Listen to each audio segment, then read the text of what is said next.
Welcome to the Property Guide. You're watching ET Now. I'm Faye D'Souza.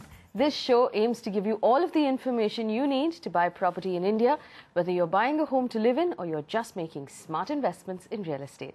Remember, you can send in any question you have to the Property Guide at et-now.com. It'll be our pleasure to answer your questions on this show. On the show this week, our experts tell you why Ghaziabad is emerging as an affordable destination for both residents and for investments in the NCR. We'll review the Kochi market and we'll find out if there are any areas of growth and if you should be making investments in that region. And finally, a housing sentiment index by Magic Bricks and IIM Bangalore shows that home buyers across the country expect prices to fall in the next 6 months. We'll find out if that's really likely to happen. All right, joining us in the studio this week, Jayashree Kurup, Head of Content and Research at magicbricks.com, and of course Ghulam Zia, Executive Director at Knight Frank India. I love the fact that you're back this week. It's always a pleasure to have both of you. On the show in the past, we've discussed various aspects of NCR. We've talked about Noida, Greater Noida. We've talked about Gurgaon extensively. Today, I want to talk about Ghaziabad. Now, we find out that Ghaziabad prices are far lower than the rest of the NCR region, especially when it comes to ready-to-move-in inventory. Why don't we take a look at the trends in the region and the prices, and then we'll come back and talk about it.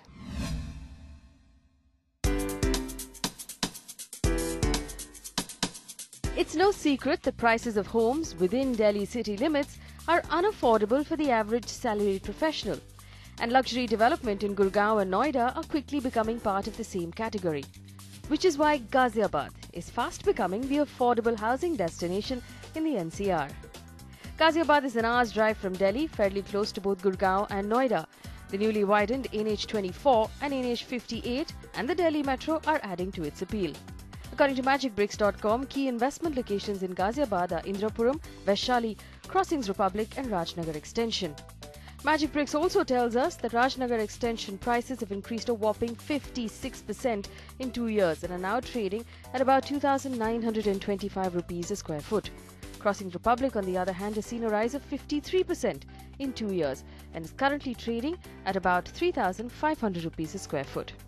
Locations like Indrapuram and Vasundhara have witnessed a rise of about 36 to 38% in the last 2 years. Indrapuram is currently being priced at about 5,175, while Vasundhara prices are at about 5,000 rupees a square foot.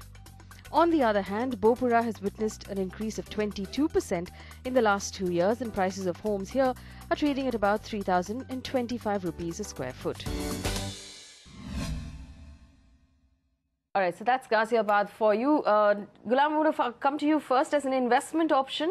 If I were to come to you and ask you if Ghaziabad makes sense in relation to the rest of the options within the NCR region, is that a yes or a no? Well, it makes sense. It makes sense because what also counts as an investor is your ability to afford an investment portfolio.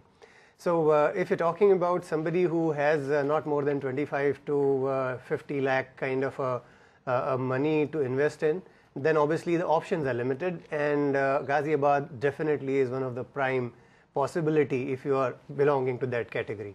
What sort of supply are we seeing in Ghaziabad right now? Huge amounts. Actually, Ghaziabad has always been a ray of hope to the people who couldn't afford very expensive property in the NCR, because one, Ghaziabad is a huge district. There has been lots and lots of land. Its proximity to the central business districts is, it's 10-12 kilometers, and it has many linkages to the central business district. So it's easy to commute to. The other thing was that Ghaziabad was always not a favored destination. So when it came on the property maps, it was an affordable destination. Now, if you look at the pattern of development in Indian cities, you find that most of the corridors of growth are along the national highways. And Ghaziabad has two critical national highways, the NH24 and the NH58, along both of which there's huge amounts of supply. And then there are other pockets like Rajnagar Extension, Vaishali, Indirapuram. Is there a possibility of oversupply there? Yes. Are you seeing enough demand for the supply that you have? I think, Faye, there's so much captive supply, demand in this bracket that I don't think we will have too much supply. It's just a question of mindset. Will people be ready to go and stay in Ghaziabad? In certain parts of Ghaziabad, it has become acceptable. Indirapuram, Vaishali, like I said, because the metro has reached it, and the ease of commute is certainly helping there. Of the localities that you just mentioned, which ones would you recommend for someone who's going to live in the apartment, and which ones would you recommend for someone who's buying an apartment to rent out? If you're an end user, do look at places like Vaishali, Indirapuram, Shipra City and so on, because these are places where people are already staying there and it's easier to stay there. Newer areas like Rajnagar Extension, NH24, NH58, these are areas where the values are lower. So if you're entering as an investor, you're investing very little, and already the projects have reached the possession stage. So there's a lot of supply, but there is a lot of captive demand.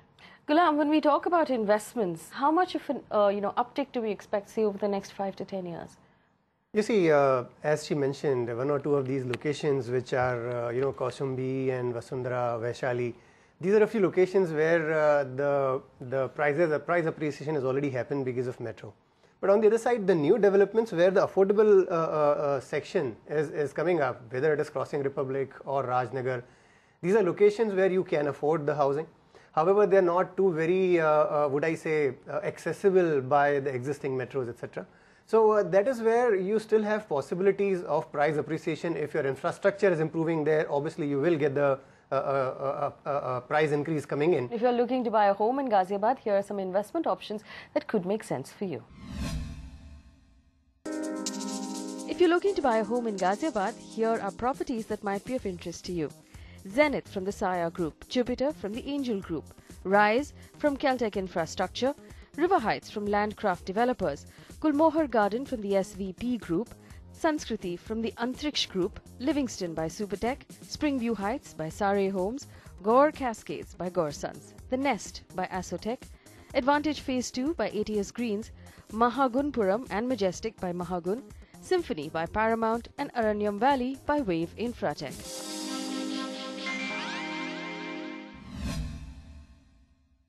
All right, quickly, let's take some questions. Gautam has written in from Nagpur. He wants to buy either a plot of land or an apartment in Nagpur. He wants to know which one makes more sense and if you'd give him some options. What locations in Nagpur would you recommend, Jayashree? If he's looking for multi-story apartments, he can buy places like Manewara, Manish Nagar, Wardha Road. These are roughly about 2,800 to about 3,500, depending on which locality you're buying in. You get apartments in this price range. If you're looking at plotted options, you still have options in his range. Wardha Road and Booty Bori are places where you have plots of land coming up, and there you have roughly about 2,900 to 3,500 per square yard in a place like Wardha Road, because it's a long stretch, and in long stretches you can get a wide range of options, therefore the prices are lower. And in a place like Booty Bori, you have roughly about 7,500 per square yard. That's a little expensive, but that is where. Ghulam, if you were to help him choose between buying a plot of land and an apartment in Nagpur, which one do you think makes more sense? Well, like any growing city, Nagpur has also been slowly but surely moving from plot culture to apartment culture. There have been many instances of reputed developers getting into Nagpur, the national developers, and making mark, and definitely getting into the high-rise kind of developments.